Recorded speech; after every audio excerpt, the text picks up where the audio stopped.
قرآن حکیم نے بھی سورہ آل عمران کے آخری رکوع میں ذکر کو سب سے پہلے اور سب سے اہم عامل کی حیثیت سے شمار کیا ہے۔ چنانچہ اس کی پہلی آیت جو ہے سورہ آل عمران کے آخری رکوع کی، اس میں تو وہی مضمون جو میں بیان کر چکا وہ آیا ہے، ان فی خلق السماوات والارض واختلاف اللیل والنہار لآیات لأولی الالباب، یقیناً آسمانوں اور زمین کی تخلیق میں اور دن اور رات کے الٹ پھیر میں نشانیاں ہیں ہوش مندوں کے لیے۔ ان کے ذریعے سے انسانی شعور کے اندر وہ معرفت رب اجاگر ہوگی۔ وہ پہلا مرحلہ اس نے طے کر لیا، وہ ڈورمنٹ معرفت اب ایکٹیویٹ ہو گئی۔ اب مزید فکر کا مرحلہ ہے جو اگلی آیت میں آیا ہے،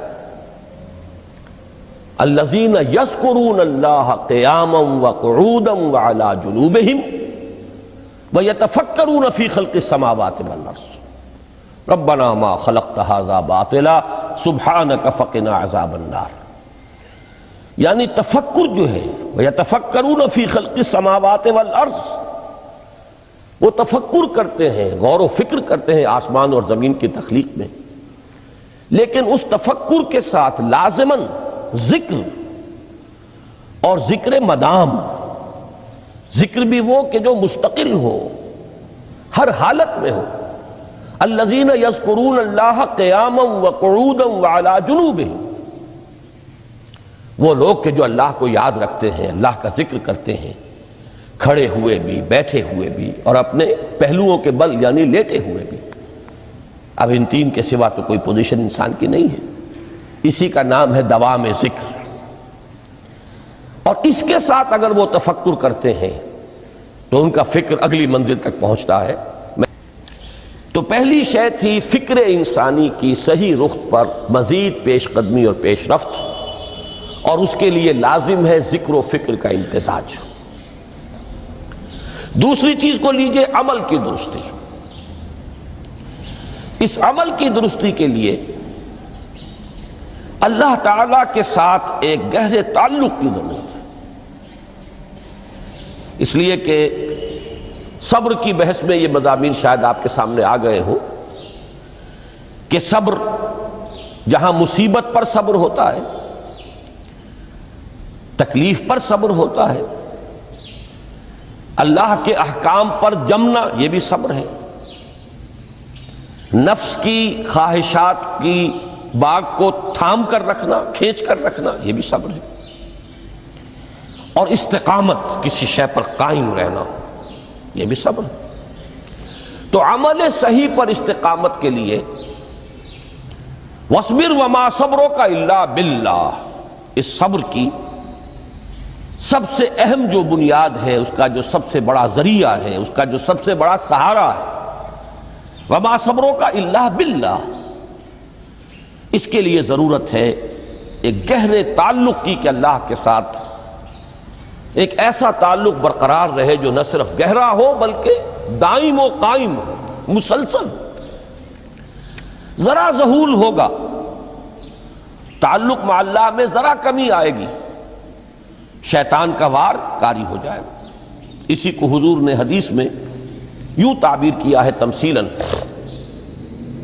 کہ جو دل اللہ کی یاد سے غافل ہے، اس پر فارسی کا وہ مقولہ بھی ہے کہ خانہ خالی را دیو می گیرت، گھر خالی رہے تو جنات اس پر دیو جو ہے آ کر قبضہ جما لیتے ہیں۔ تو خانہ قلب جو ہے اگر یاد خدا بندی سے خالی ہو گیا تو شیطان ابلیس لعین اپنی تھوتنی ٹکا دیتا ہے۔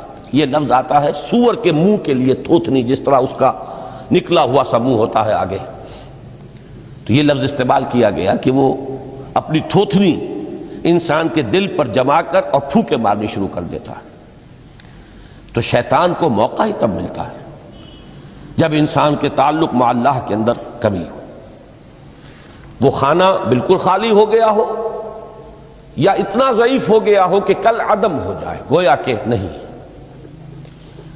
تیسری چیز کی طرف آئیے، روحانی ترقی. روحانی ترقی کے لیے میں ایک اصطلاح کے سامنے لا رہا ہوں. اس سے مراد کیا ہے؟ روحانی ترقی کے لیے ہماری دینی اصطلاح ہے تقرب الی اللہ. اللہ سے قریب تر ہوتے چلے جانا. اس پر میرا ایک کتابچہ بھی ہے. تقرب الی اللہ کے 2 مدارج، 2 درجے، جو در حقیقت ایک حدیث نبوی علیہ الصلاۃ والسلام ہی پر مبنی ہے کہ حضور نے ایک درجہ قرار دیا ہے تقرب بالفرائض، فرائض کے ذریعے سے انسان اللہ کا قرب حاصل کرے. ایک ہے تقرب بالنوافل، نوافل کے ذریعے سے اللہ کا قرب حاصل کرے. ان میں کیا نسبت و تناسب ہے؟ اہمیت کے اعتبار سے کون بڑھ کر ہے؟ بلندی کے اعتبار سے کون بڑھ کر ہے؟ یہ تمام مسائل میں نے اپنی اس تقریر میں بیان کیے تھے جو اس کتابچے میں شائع ہوئی ہے. اس وقت میں اس کی تفصیل میں نہیں جا رہا، صرف یہ تذکرہ اس لیے کر رہا ہوں کہ جن کو بھی خواہش ہو جائے وہ اس کا مطالعہ کرے. ہماری اس وقت کی گفتگو سے وہ کتابچہ اس جگہ پر منسلک ہوگا. تو تقرب الی اللہ، یہ تقرب کوئی فزیکل فینومینن نہیں ہے، جسمانی یا مادی مسئلہ نہیں ہے. اللہ سے قرب یہ نہیں ہے کہ کوئی کروڑوں میل کا فاصلہ ہے، اب ہمیں کوئی رسی پر چڑھنا ہے اوپر بڑی محنت اور مشقت سے. فصل تو ہے ہی نہیں، فاصلہ ہے ہی نہیں، بعد ہے ہی نہیں. نحن اقرب الیہ من حبل الورید، ہم تو انسان سے اس کی شہرگ سے بھی زیادہ قریب ہیں. ہوا معکم اینما کنتم، وہ تو تمہارے ساتھ ہی ہوتا ہے جہاں کہیں بھی تم ہو. بس صرف یہ کہ تمہاری توجہ نہیں ہوتی، تم اور چیزوں میں مشغول و مصروف رہتے ہو، تم ہماری طرف دھیان ہی نہیں دیتے، تم ہماری طرف متوجہ ہی نہیں ہوتے. ہم تو مائل بے کرم ہے، کوئی سائل ہی نہیں، راہ دکھلائیں کسے رہنو منزل ہی نہیں. انسان جب متوجہ ہو جاتا ہے اور بڑھتا ہے، آگے پیش قدمی کرتا ہے روحانی اعتبار سے، تو یہ ہے در حقیقت تقرب الی اللہ. اور اسی کو ہم کہیں گے روحانی ترقی. اب ان 3 چیزوں کو اگر آپ نے ذہن میں جما لیا، پھر میری بات کی ترتیب اس کو ذہن میں قائم کیجئے. ہم چلے کہاں سے؟ کہ دین کے ساتھ اصل مناسبت فلسفے کی نہیں، حکمت کی. نمبر 2، حکمت قرآنی کا پہلا اور اہم ترین اور بنیادی مسئلہ معرفت رب کا حصول ہے. اس کا نتیجہ شکر خداوندی ہے. اس کا ذریعہ آیات آفاقی، آیات انفسی، اور سب سے بڑھ کر آیات قرآنیہ ہیں جو الذکر ہے، جو تذکرہ ہے، جو ذکرہ ہے. لیکن اس پہلے مرحلے کو اگر کوئی انسان بفضل ہی تعالی، اللہ کے فضل و کرم سے طے کر لے، اب اس کے سامنے 3 مسئلے ہیں. فکر کی مزید پیش رفت، مزید پیش قدمی صحیح رخ پر، اس کے لیے ذکر اور فکر دونوں کا امتزاج لازمی ہے. فقر قرآن اختلاط ذکر و فکر. الذین یذکرون اللہ قیاما وقعودا وعلی جنوبہم ویتفکرون فی خلق السماوات والارض. دوسری شے عمل کا درست رہنا، نہ افراط و تفریط ہو، عدم توازن ہو، نہ انسان نفس سے مغلوب ہو جائے، نہ انسان جذبات کی رو میں اندھا ہو جائے، نہ انسان ماحول سے مرعوب ہو کر متاثر ہو جائے. صحیح رخ پر اس کا عمل. نمبر 3، روحانی ترقی، جو اصل حاصل ہے، جو اصل مقصود ہے. نمبر 2 چیز کے لیے تعلق مع اللہ ضروری، نمبر 3 کے لیے تقرب الی اللہ ضروری. اب غور کیجئے، ان تینوں چیزوں کا بڑا گہرا تعلق ہے نماز کے ساتھ. ان تینوں کے لیے ستون کی حیثیت نماز کو ہے. لہذا ایمان کے بعد یا معرفت رب کے بعد حکمت دین کا اہم ترین مسئلہ نماز، صلاۃ. اس لیے کہ ایک طرف یہ انسان کو اللہ کے ساتھ ایک گہرے تعلق کا ذریعہ فراہم کرتی ہے. اپنے تمام مصروفیات میں سے ان مشغولیتوں میں جن میں گم ہونے کا خدشہ ہوتا ہے، نکلو۔ 24 گھنٹے کے معمولات میں سے کم 5 مرتبہ تو لازماً نکلو، اور اپنے آپ کو ذرا، اپنے حواس کو بھی، اپنی باطنی کیفیات کو بھی ذرا تازہ کرو۔ اگر کوئی گندگی، نجاست، کسی طرح کی ناپاکی کا کوئی معاملہ ہے، طہارت حاصل کرو۔ طہارت سے تمہارے اندر روح کو بھی بالیدگی ہوگی، تمہارے حواس بھی تازہ ہوں گے، تم گویا کہ بحیثیت کل تمہاری ہستی چاق و چوبند ہو جائے گی۔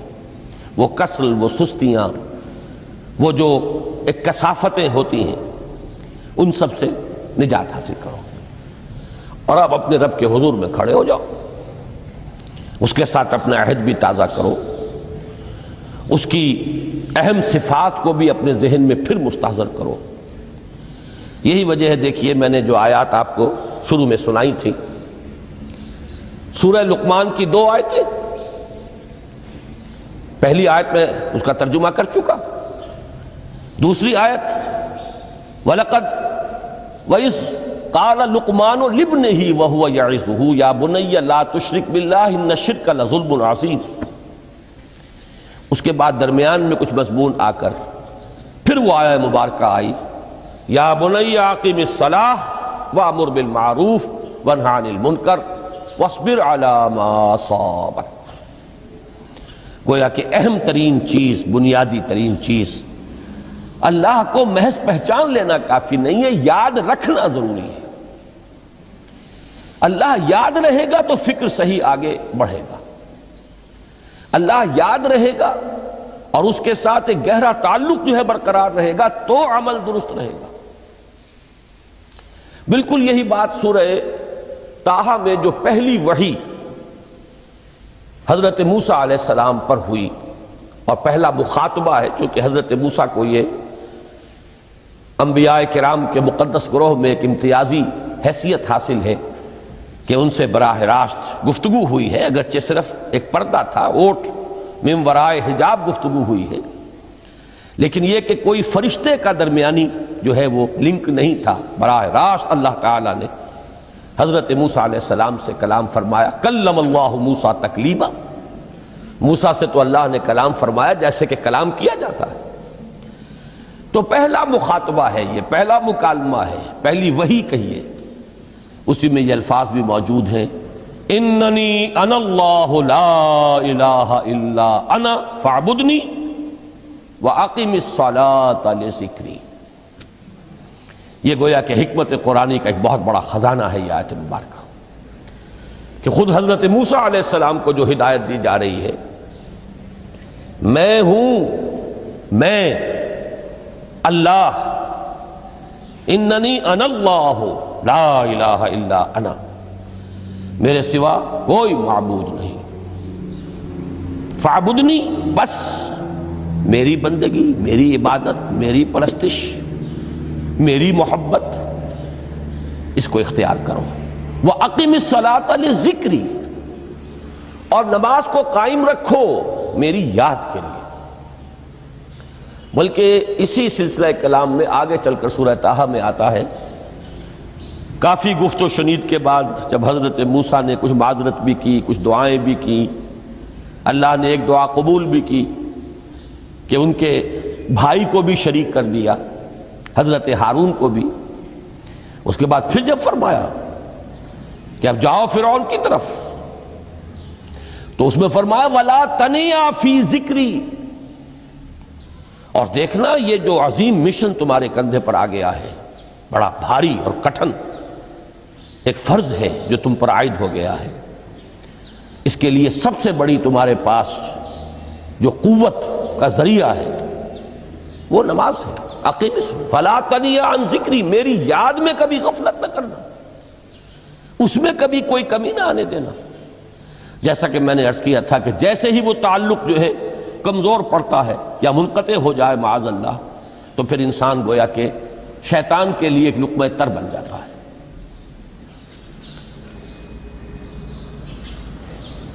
اب آپ غور کیجئے، تیسری شے تقرب الی اللہ،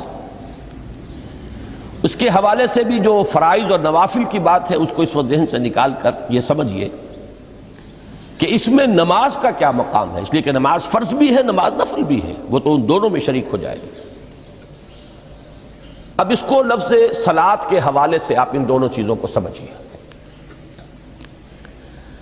صاد لام واو یا یہ چونکہ حروف علت ایک دوسرے سے بدلتے رہتے ہیں، یہ جو مادہ ہے اس کی جو خالص لغوی اصل ہے، جو خالص عربی زبان میں اس کا بنیادی مفہوم ہے، وہ آگ جلانا یا آگ تاپنا یا آگ سینکنا، حرارت حاصل کرنا۔ لہذا بار بار آتا ہے جہنم کے ذکر میں، اسلوہا، اب جلو اس میں، تاپو اس کو، یہ سینکے گی تمہیں۔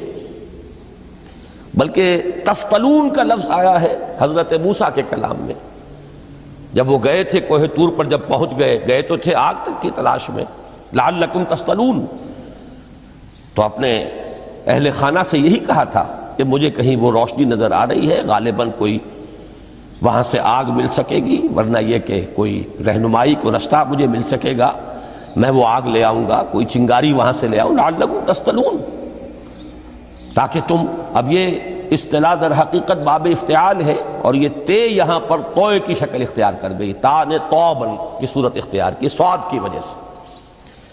بہرحال اس کا سب سے بنیادی مفہوم جو ہے وہ ہے تاپنا، سکائی حاصل کرنا، حرارت۔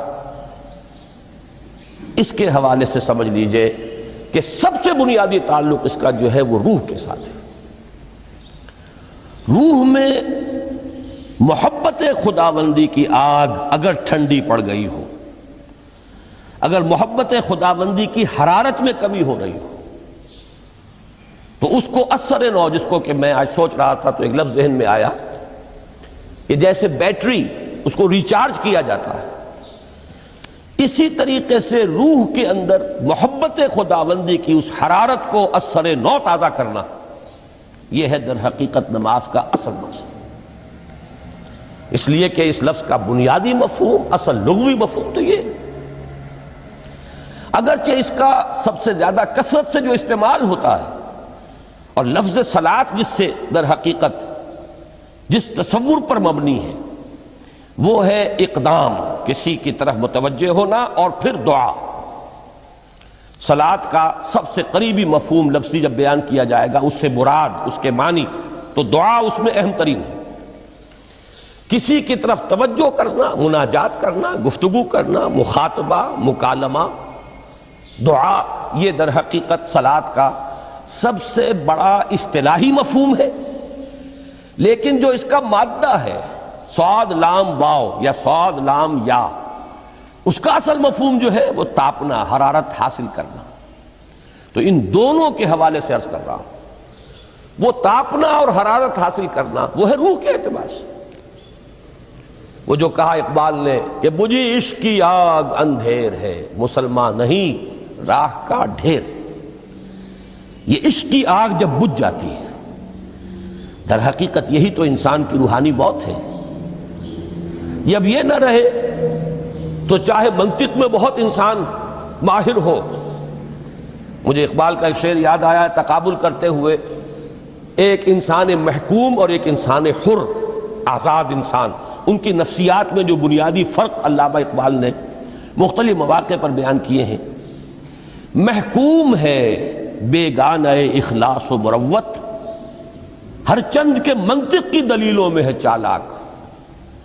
تو منطق کی دلیلوں میں انسان چالاک ہو جائے اور وہ لغت ہائے حجازی کا وہ ایک خزانہ بن جائے، اسے تمام الفاظ کے معنی یاد ہو، وہ بڑے مسائل فقہ کے اسے ازبر ہو، جزیات، بے انتہا جزیات جو ہیں وہ مستحضر ہو، فلسفے کے بڑے بڑے مسئلے اس نے حل کر لیے ہوں، لیکن اگر روح میں وہ اللہ کی محبت کی آگ نہیں ہے، وہ تپش نہیں، بجھی عشق کی آگ اندھیر ہے، مسلمان نہیں راہ کا ڈھیر۔ اسی کے حوالے سے آج مجھے یاد آیا تھا کہ وہ جو بڑی سادہ سی ایک نظم ہے اللہ تعالیٰ سے دعا، یا رب دل مسلم کو وہ زندہ تمنا دے، اس میں بھی جو الفاظ آئے ہیں جو روح کو گرما دے اور قلب کو تڑپا دے، یہ ہے اصل جو مقصود ہے نماز کا۔ اور یہی وہ چیز ہے جیسا کہ میں نے عرض کیا تھا کہ نگاہوں سے اوجھل، یہ پہلو سامنے ہے ہی نہیں، دوسرا پہلو سامنے ہے اور وہ بھی میرے نزدیک بہت اہم ہے، بہت بنیادی ہے، اس میں کوئی شک نہیں، لیکن یہ ہے بلند ترین منزل کہ تقرب الی اللہ، اس کے لیے در حقیقت یہ کس لیے درکار ہے؟ روح کے اندر عشق کی حرارت اور گرمی تازہ ہو جائے۔ بسا اوقات یہ اندر دب جاتی ہے، جیسے انگارہ ہوتا ہے آگ کا، اس کے اوپر خاک اور راکھ آ جاتی ہے، اندر کچھ ہوتی ہے، آگ دبی ہوئی سمجھ، آگ بجھی ہوئی نہ جان، اس دبی ہوئی آگ کو پھر ایک شعلہ بنانا، پھر اس کے اندر ایک حیات تازہ پیدا کرنا، یہ ہے نماز کا اہم ترین اور بلند ترین مقصد۔ لیکن اس کے ساتھ ہی اس نماز میں ذکر ہونا، اس کا یہ ذکر ہے، اور ذکر کی جب میں فہرست بیان کیا کرتا ہوں بہت سے حضرات کے سامنے ہوگا کہ ذکر کا در حقیقت مفہوم ہے استحضار اللہ فی القلب۔ ہمارے ہاں غلطی سے جو ذرائع ذکر ہیں انہیں ذکر قرار دے دیا گیا ہے۔ نماز ذکر نہیں ہے، نماز ذکر کا ذریعہ ہے۔ اقیم الصلاۃ لذکری، نماز قائم کرو میرے ذکر کے لیے۔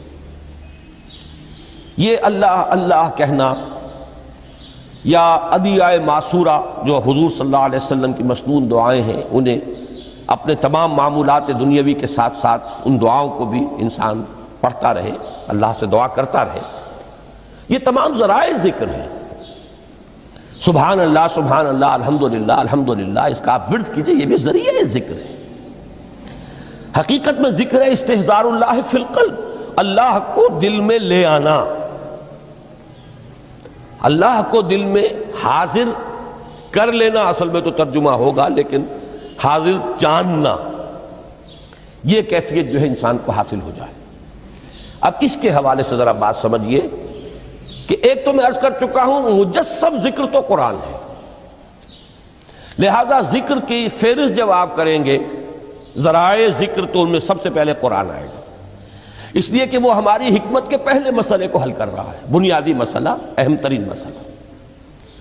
دوسرے نمبر پر ذکر جو ہے، اب اس کے لیے کچھ اصطلاحات جو میرے مختلف دروس میں شاید آپ کے سامنے بعد میں آئیں یا پہلی آ چکی ہوں، ان کے حوالے سے میری بات سمجھیے۔ ایک ذکر غیابی ہے، تھرڈ پرسن میں، صیغہ غائب میں اللہ کی یاد کرنا، اللہ اکبر اللہ اکبر اللہ اکبر۔ ابھی اللہ اکبر جو ہے یہ جملہ اسمیہ خبریہ ہے، ایک حقیقت کی تکرار آپ کر رہے ہیں، اللہ سب سے بڑا ہے، اللہ سب سے بڑا ہے، سبحان اللہ سبحان اللہ سبحان اللہ۔ یہ در حقیقت ذکر غیابی ہے کہ آپ اس میں مخاطب نہیں ہیں اللہ سے، ایک ذکر خطابی کہیں یا ذکر حضوری کہیں، جس میں مکالمہ ہوتا ہے، جس میں گفتگو ہوتی ہے۔ تو نماز در حقیقت ذکر حضوری اور ذکر خطابی کی بلند ترین شکل ہے۔ اس لیے میں نے عرض کیا تھا کہ نماز کے لفظ یا صلاۃ کے لفظ، یہ اصطلاحی معنی جو اکثر و بیشتر کیے جاتے ہیں، وہ ہے دعا، اور دعا میں ہوتا کیا ہے؟ مکالمہ ہے، مخاطب، اے اللہ، اے میرے رب، اے پروردگار۔ پھر یہ کہ اس میں اقدام اور کسی کی طرف متوجہ ہونا، یہی وجہ ہے کہ افتتاح صلاۃ، نماز کو شروع کرنے کے لیے، ایک تو وہ الفاظ جو قرآن مجید میں آئے ہیں، انی وجہت وجہی للذی فطر السماوات والارض حنیفا وما انا من المشرکین، یہ ہے توجہ کا ارتکاز، بشرطے کہ یہ صرف الفاظ ہی نہ نکل رہے ہوں، واقعتاً یہ تعبیر ہو اس وقت کی انسان کی نفسیاتی کیفیت کی، کہ شعوری طور پر وہ فیصلہ کرتا ہے کہ اب میں منقطع ہو رہا ہوں، ہر چہار طرف سے اپنی توجہ کو ہٹا کر، ہر مسئلے سے اپنے آپ کو خالی و ذہن کر کے یعنی ظاہری اور باطنی دونوں اعتبار سے میں اپنی توجہ کا ارتکاز کر رہا ہوں اس ذات کی طرف جس نے آسمانوں اور زمین کو پیدا کیا، اور بالکل یکسو ہو کر رہا ہوں۔ انی وجہت وجہی للذی فطر السماوات والارض حنیفا وما انا من المشرکین۔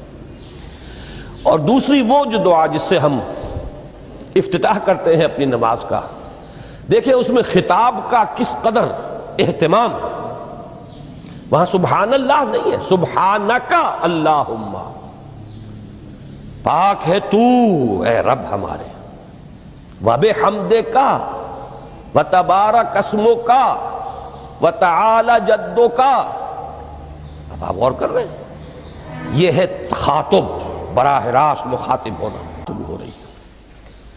تو سب سے پہلی بات تو یہ ہوئی کہ ذکر کی ایک شکل ہے ذکر غیابی، دوسری ذکر حضوری، اور ذکر حضوری یا ذکر خطابی کی بلند ترین منزل، بلند ترین اس کا ذریعہ نماز۔ اس کو ایک پہلو سے اور سمجھ لیجئے، سورہ فاتحہ جب پھر ہم پڑھتے ہیں جسے الصلاۃ کہا گیا ہے، جو لب لباب ہے، خلاصہ ہے، اس میں پھر تدریجاً غیاب سے حضور کی طرف پیش قدمی ہوتی ہے۔ الحمدللہ رب العالمین الرحمن الرحیم مالک یوم الدین، یہ ذکر غیابی ہے، اس میں ابھی خطاب نہیں آیا۔ یہ وہی جملہ اسمیہ ہے، کل تعریف اس اللہ کے لیے ہے جو تمام جہانوں کا پروردگار ہے، مالک ہے، جو رحمان ہے، رحیم ہے، جزا و سزا کے دن کا مختار و مالک ہے۔ اب یہ غیاب سے حضور کی طرف، ایاک نعبد و ایاک نستعین اہدنا الصراط المستقیم، یہ ہے وہ۔ اب پہلے ایک معاہدہ ہے، ایک اقرار ہے، اعتراف ہے، وعدہ ہے، اور پھر دعا ہے، استدعا ہے کہ حضور نے فرمایا، یقول اللہ تعالی، اللہ یہ فرماتا ہے، اسی لیے اس کو حدیث قدسی کہیں گے، قسمت الصلاۃ بینی و بین عبدی نصفین، میں نے نماز کو اپنے اور اپنے بندے کے مابین آدھا آدھا تقسیم کر دیا ہے۔ اب یہاں تک تو جملہ ہے اللہ کا، یہ ہے حدیث قدسی۔ اب آگے جو ہے نریشن اس کی جو ہے حضور صلی اللہ علیہ وسلم کی جانب سے ہے، یعنی خبر دے رہے ہیں وہ اللہ کی طرف سے ہی۔ ویسے تو تمام احادیث ہی گویا کہ ہم سمجھتے ہیں انسپائرڈ تو اللہ کی طرف سے ہی ہے، لیکن یہ کہ جہاں صراحت ہو کہ اللہ کہتا ہے وہ حدیث قدسی ہے۔ تو یقول اللہ تعالی قسمت الصلاۃ بینی و بین عبدی نصفین، یہاں تک تو حدیث قدسی ہے۔ اب دوسری عام حدیث ہے، اذا قال العبد الحمد للہ رب العالمین یقول اللہ تعالی حمدنی عبدی، جب بندہ کہتا ہے الحمدللہ رب العالمین، پروردگار کہتا ہے میرے بندے نے میری حمد کی۔ جب بندہ کہتا ہے الرحمن الرحیم، پروردگار فرماتا ہے اثنا علی عبدی، میرے بندے نے میری ثنا کی، بڑی تعریف کی۔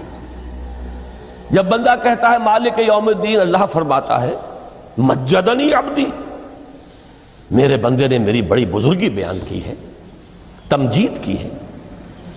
پھر جب بندہ کہتا ہے ایاک نعبد و ایاک نستعین، اللہ فرماتا ہے ھذا ما بینی و بین عبدی ولعبدی ما سأل، یہ ہے میرے اور میرے بندے کے درمیان۔ یہ تو معاہدہ ہے نا، معاہدے میں تو دو فریق جکڑے جاتے ہیں، بند جاتے ہیں، یہ میرے اور میرے بندے کے درمیان ہے، اور میرے بندے نے جو طلب کیا میں نے دیا، اس لیے کہ اس میں طلب بھی تو ہے، ایاک نستعین، تیری مدد چاہتے ہیں، یہ طلب ہے، اسی کی شرح ہے جو اب آخری 3 آیتیں ہیں۔ پروردگار ہم تیری مدد چاہتے ہیں، پروردگار ہم تیری ہی بندگی کرتے ہیں اور کریں گے، اور تیری ہی مدد چاہتے ہیں، چاہیں گے۔ اگر حال میں اس کا ترجمہ کریں گے زمانہ حال کے اعتبار سے، اس لیے کہ فعل مضارع میں تو دونوں موجود ہیں، شامل ہیں، تو یہ ایک اعتراف ہے، اظہار حال ہے۔ اللہ کرے کہ وہ واقعتاً صحیح اظہار حال ہو، ہم واقعی اللہ کی بندگی کرتے ہوئے یہ کہیں کہ ایاک نعبد، ورنہ اگر ہماری اصل صورتحال سے وہ مطابقت نہ رکھتا ہو تو پھر تو ایک طرح کا جھوٹ ہو جائے گا، غلط بیانی ہو جائے گی۔ ایاک نعبد، تیری ہی بندگی کرتے ہیں، اور مستقبل میں کیجئے، کریں گے، یہ ہے عہد، تیری ہی مدد چاہتے ہیں، تجھی سے مدد طلب کرتے ہیں، تجھی سے مدد چاہتے رہیں گے، اس کے لیے فرمایا وَلِعَبْدِ مَا سَأَلَ۔ اور پھر اس کے بعد وہ استدعا ہے اهدنا الصراط المستقیم صراط الذین انعمت علیہم غیر المغضوب علیہم ولا الضالین۔ اس حدیث میں اس کو ایک ہی جملے کو لیا گیا ہے، ایک ہی جملے کی حیثیت سے۔ جب بندہ یہ کہتا ہے تو اللہ فرماتا ہے ھذا لعبدی ولعبدی ما سأل، یہ خالص میرے بندے کے لیے ہے، اس بندے نے ایک درخواست پیش کی ہے اور میں نے گرانٹ کی، وہ اپلیکیشن، وہ ریکویسٹ گرانٹڈ ہم نے دے دی، ولعبدی ما سأل۔ یہ ہے اس کی تاثیر کا عالم، بشرطے کے معاملہ وہ شعور کے ساتھ، بشرطے کے مطابقت ہو ظاہر اور باطن کی، بشرطے کے مطابقت ہو قول اور فعل کی، تو اس کا اتنا اونچا مقام ہے کہ ایک ایک جملہ ادھر ادا ہوا، ادھر اللہ کی طرف سے ریسپانس مل رہی ہے۔ افلاک سے آتا ہے مدینے چلا میں مدینے چلا میں مدینے چلا میں مدینے چلا میں مدینے چلا میں مدینے چلا میں مدینے چلا میں مدینے چلا پھر کرم ہو گیا میں مدینے چلا پھر کرم ہو گیا میں مدینے چلا میں مدینے چلا میں مدینے چلا